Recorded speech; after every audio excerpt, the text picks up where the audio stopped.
Hello friends, welcome to my YouTube channel CapTech Pro. In today's video, I will show you how to install HyperV role on Windows Server 2016. Though the same procedure is for installing HyperV role on Windows Server 2019. Let's proceed. We'll click on Start, click on Server Manager. You have to wait till the Server Manager get loaded completely. Click on Add Roles and Features. Before you begin, you can read the full description about this wizard. Right? Click on Next. We will select role-based or feature-based installation. You will select a server from the server pool, and right now we have only one server in this pool with the IP of 192.168.2.7. Click on Next. You will select the box of HyperV,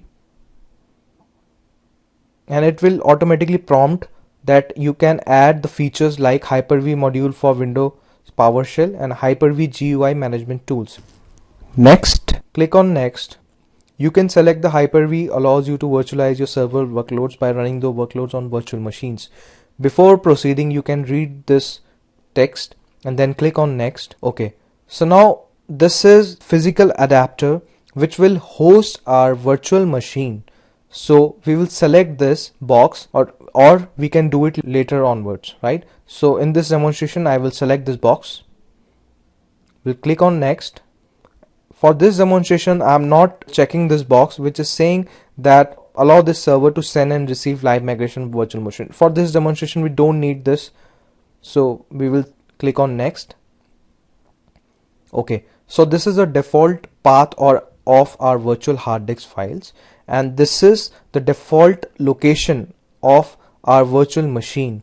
So you can change it by clicking on Browse. This is the default path. So we'll click on Next.